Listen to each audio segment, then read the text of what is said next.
Bismillahirrahmanirrahim.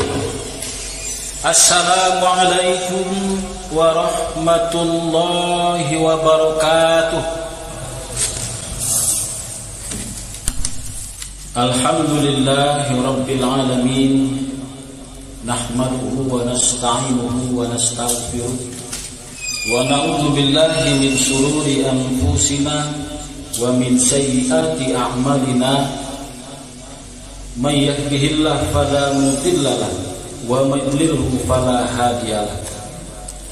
Asyhadu an la ilaha illallah wahdahu la syarika lahu wa asyhadu anna Muhammadan abduhu wa rasuluh sallallahu alaihi wasallam la nabiyya ba'da.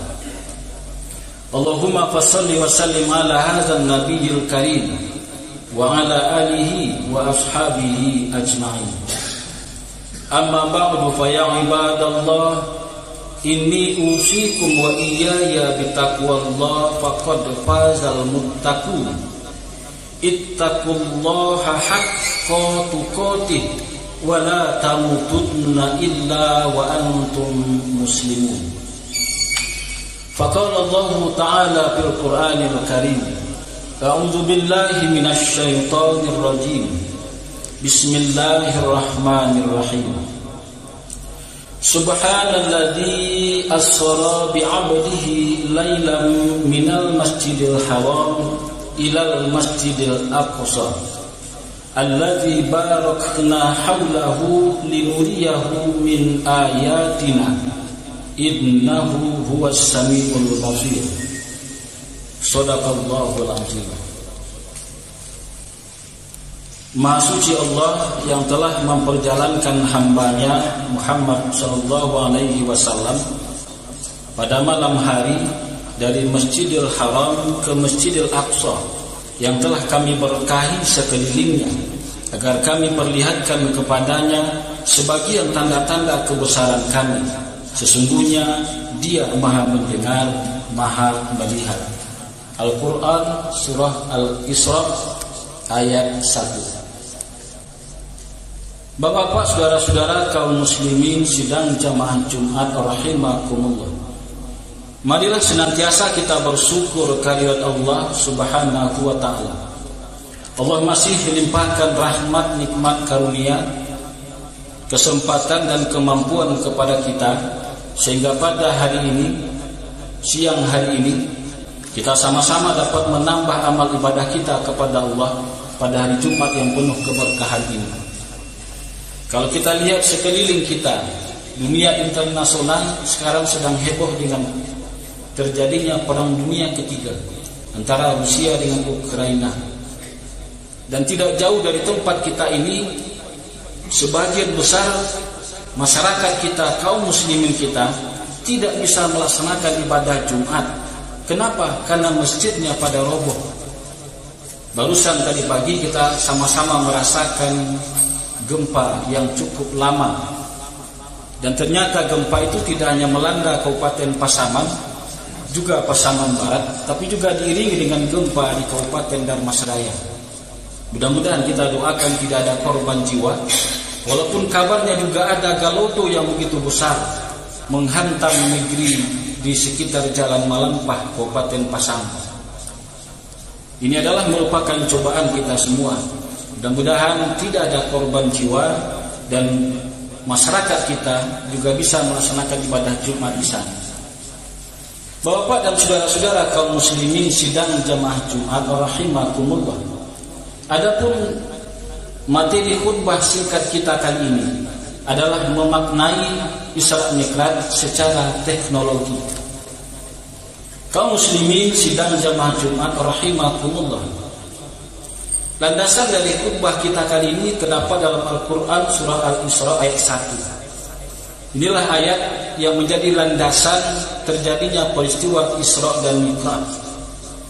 Peristiwa ini kalau di masa kejadiannya itu hal yang sangat luar biasa, yang sulit diterima oleh akal pikiran manusia saat itu.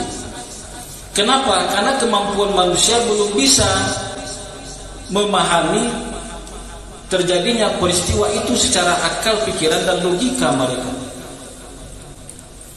Makanya tatkala ini adalah merupakan peristiwa keimanan, maka harus iman, harus hati yang meyakininya. Sebagaimana ditanyakan para sahabat kepada Abu Bakar, wahai Abu Bakar, apakah kamu yakin Rasulullah itu melaksanakan perjalanan dari Masjidil Haram sampai ke Masjidil Aqsa, bahkan sampai ke Sidratul Muntaha hanya dalam waktu sepertiga malam? Apa kata Abu Bakar? Kalau memang itu kalimat dari Rasulullah, maka saya yakin itu benar. Kenapa? Karena sudah ada iman dalam diri Abu Bakar, sehingga beliau digelari dengan Siddiq, Abu Bakar Siddiq. Bapak dan saudara-saudara kaum muslimin sidang jamaah Jumat rahimakumullah. Kalau kita lihat, sebenarnya ada kunci dalam Al-Quran itu dikatakan bahwa Rasulullah itu adalah asra, diperjalankan. Rasulullah bertindak sebagai orang yang pasif. Siapa yang memperjalankan? Allah Subhanahu wa ta'ala. Makanya kalimat yang pertama dari ini adalah subhana. Ketika ada kalimat-kalimat Al-Quran mengatakan subhanallazi, itu menunjukkan sesuatu yang merupakan yang takjub, yang luar biasa. Ya Allah katakan dalam Al-Quran. Jadi Rasulullah itu adalah merupakan diperjalankan. Kalau kita ambil secara logika, misalnya kita akan berangkat dinas ke Jakarta, lalu kemudian di samping dinas kita juga mengunjungi saudara kita di Jakarta.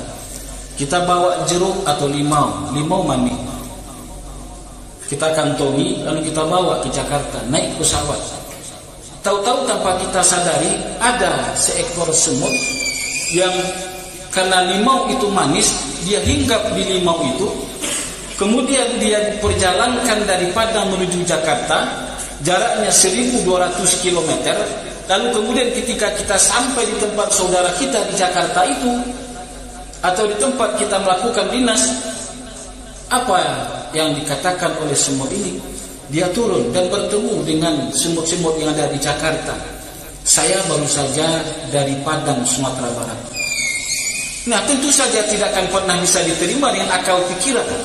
Kenapa jaraknya 1200 km lebih, sementara hanya ditempuh dalam waktu 2 jam dengan pesawat terbang? Inilah kalau kita umpamakan sebuah logika perjalanan Rasulullah itu melaksanakan Isra dan Mi'raj dari Masjidil Haram ke Masjidil Aqsa, bahkan sampai ke Sidratul Muntaha. Bapak dan saudara-saudara kaum muslimin sidang jamaah Jumat rahimakumullah. Bahkan ternyata perjalanan Rasulullah itu secara digital, secara elektronik, maksudnya secara teknologi, itu sudah bisa kita pahami sekarang ini. Kalau hari ini perjalanan seperti itu, tidak heran lagi kita. Kenapa? Karena sudah ada pesawat terbang yang berkekuatan, berkecepatan yang sangat tinggi. 1 detik saja itu sudah bisa menempuh 900 meter 1 detik. Bayangkan kalau sepertiga malam. Artinya apa? Secara teknologi barangkali memang pada saat Rasulullah itu melaksanakan Isra dan Mi'raj itu belum ada teknologinya. Tapi kalau sekarang dengan kecepatan cahaya, orang sudah bisa sampai ke planet yang ada di antariksa. Begitu hebatnya teknologi hari ini. Dan juga Al-Quran mengatakan bahwa orang-orang yang beriman itu yang pertama dengan yang gaib. Ini Al-Baqarah mengatakan alladzina yu'minuna bil ghaibi, bahwa yang pertama sekali dalam Al-Quran Al-Baqarah itu mengatakan kita harus beriman dengan yang gaib. Nah, sangat mudah memahami yang gaib itu. Tak kala kita misalnya hari ini menelpon, bahkan video call, kita bisa melihat wajah orang. Ini teknologi hari ini. Kita bisa melihat wajah orang langsung di handphone kita. Itu kan sebuah hal yang gaib itu. Tidak tahu kita kok kita bisa berbicara, bervideo call dengan orang lain. Kita bisa mendengarkan kata-kata orang hanya jaraknya sekian milimeter dari telinga kita. Kenapa itu bisa terjadi? Karena ada alamnya tersendiri. Itu namanya alam fana atau dunia maya. Nah, jadi ada alam gaib ada alam fana, ada alam maya yang ada diciptakan Allah Subhanahu wa taala. Jadi kalau seandainya sinyal handphone ini diberikan warna-warni, maka barangkali kita tidak akan pernah bisa melihat orang di depan kita. Kenapa? Karena begitu banyaknya sinyal itu yang menghambat dalam tatapan kita kepada orang lain. Nah, sama juga dengan peristiwa Isra dan Mi'raj, itu adalah peristiwa yang gaib pada masa itu, yang hanya bisa dipahami, diyakini dengan iman dan keyakinan bahwa itu adalah merupakan perjalanan rohani yang Allah berikan kepada Nabi Muhammad SAW. Bapak dan saudara-saudara kaum muslimin sidang jamaah Jumat rahimakumullah. Lalu apa yang menjadi poin penting dari perjalanan Rasulullah sepertiga malam itu? Yaitu menjemput perintah sholat. Jadi ketika ada orang melaksanakan peringatan Isra dan Mi'raj, itu pada intinya adalah memperkuat bagaimana anak-anak generasi kita itu senantiasa taat kepada Allah, mendirikan sholat. Surat Maryam ayat 59 Allah katakan kepada kita semua, fakhalafa min ba'dihim khalfun adaa'us shalah wattaba'us syahwat fasawfa yalqawna ghayya. Hendaklah kamu khawatir bila di belakang hari nanti kamu akan tinggalkan generasi-generasimu, generasi yang melalaikan sholat dan generasi yang memperturutkan hawa nafsu. Ini Al-Quran surat Maryam ayat 59. Al-Quran menjadi sesuatu pedoman kita sepanjang masa. Jadi kalau seandainya terjadi hari ini, maka generasi tua kita pada 20-30 tahun yang lalu tidak mengamalkan surat Maryam ini. Kalau terjadi 20-30 tahun ke depan ada generasi kita yang lalai sholat, memperturutkan hawa nafsu, itu yang salah kita. Kenapa? Karena kita tidak mengimani, memahami, dan mengimplementasikan apa yang dikhawatirkan Allah dalam Al-Quran ini. Bagaimana dengan hari ini? Bapak dan saudara-saudara kaum muslimin sidang jamaah Jumat rahimakumullah. Saya sebelum dipanggil ke Menak Sumatera Barat itu bekerja di kantor KUA, salah satu kecamatan di Padang ini. Sudah 1000 lebih calon-calon pengantin yang akan melaksanakan pernikahan ditanya ketika sidang pernikahan, apakah taat beragama, apakah rajin sholat, bisa pandai baca Al-Quran dan seterusnya. Tapi apa yang mereka jawab? Lebih 80% mengatakan saya tidak begitu pandai sholat, saya tidak sholat, saya hanya sekali-sekali sholat. 80% menjawab seperti itu. Ketika ditanya mengenai Al-Quran juga seperti itu, terbata-bata baca Al-Quran. Bahkan ada yang tidak pandai baca Al-Quran. Ini prototipe, artinya profil generasi muda kita sebelum saya pindah ke Kanwil ini. Dan sekarang mereka sudah menjadi orang tua pula dari anak-anaknya. Itu di Padang. Belum lagi saya tanya nanti kepada Buya Mas Rijal. Beliau juga di Padang-Padaman sebagai penghulu. Beliau katakan bahkan 15% hanya generasi kita itu yang taat sholat. 15%. Nah, sementara ini adalah hal yang perlu kita persiapkan generasi-generasi kita. Fakhalafa min ba'dihim khalfun adaa'us shalah wattaba'us syahwat fasawfa yalqawna ghayya. Sungguh mereka akan merugi kalau mereka memperturutkan hawa nafsu dan melalaikan ibadah sholat. Nah, inilah yang mesti kita tanamkan kepada generasi-generasi kita agar mereka terus memantapkan iman akidah mereka, tidak goyah. Di saat hari ini teknologi yang begitu tinggi, orang tidak lagi banyak melihat televisi, tidak lagi banyak baca koran, tapi semua sudah ada di handphone mereka. Kita mesti mewaspadainya. Anak-anak sekarang umur 2 tahun sudah bisa otak-atik HP ini. Ini adalah tantangan buat kita semua. Yang penting anak-anak tetap kita bekali dengan iman dan ketakwaan kepada Allah Subhanahu wa taala. Semoga bermanfaat. Fa'tabiru ya lil absar la'allakum turhamun.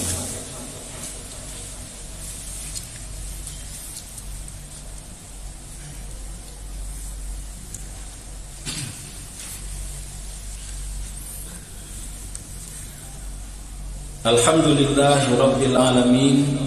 Arsala rasulahu bil huda wa dinil haqq lizirahu ala dini kulli wa kafa billahi syahida. Asyhadu an la ilaha illallah wahdahu la syarikalah wa asyhadu anna Muhammadan abduhu wa rasuluh sallallahu alaihi wasallam la nabiyya ba'da. Allahumma fasholli wa sallim ala hadzal nabiyil karim wa ala alihi wa ashabihi ajma'in. Amma ba'du fa ya ibadallah, inni usikum wa iyaya bitaqwallah faqad fazal muttaqun. Ittaqullaha haqqa tuqatih wa la tamutunna illa wa antum muslimun. Faqala Allah ta'ala fil Qur'anil Karim, a'udzu billahi minasyaitonir rajim. Bismillahirrahmanirrahim. Qul huwallahu ahad, Allahus samad, lam yalid wa lam yulad wa lam yakul lahu kufuwan ahad. Innallaha malaikatahu yusholluna 'alan nabi ya ayyuhalladzina amanu shallu 'alaihi wa sallimu taslima. Allahumma shalli 'ala Muhammad wa 'ala ali Muhammad kama shallaita 'ala Ibrahim wa 'ala ali Ibrahim wa barik 'ala Muhammad wa 'ala ali Muhammad kama barakta 'ala Ibrahim wa 'ala ali Ibrahim fil alamina innaka hamidum majid. Allahumma ighfir muslimina wal muslimat wal mu'minina wal mu'minat al ahya'i minhum wal amwat innaka sami'un qaribun mujibud da'wat ya qadiyal hajat. Allahumma rabbana zalamna anfusana wa illam taghfir lana wa tarhamna lanakunanna minal khasirin wa tub 'alaina ya Allah innaka antat tawwabur rahim. Allahumma rabbana hab lana min azwajina wa dhurriyyatina qurrata a'yun waj'alna lil muttaqina imama. Allahumma rabbana atina fid dunya hasanah wa fil akhirati hasanah wa qina adzabannar. Ibadallah, innallaha ya'muru bil adli wal ihsan wa ita'izil qurba wa yanha 'anil fahsya'i wal munkari wal baghi ya'izukum la'allakum tazakkarun. Wala zikrullahi akbar. Aqimis shalah.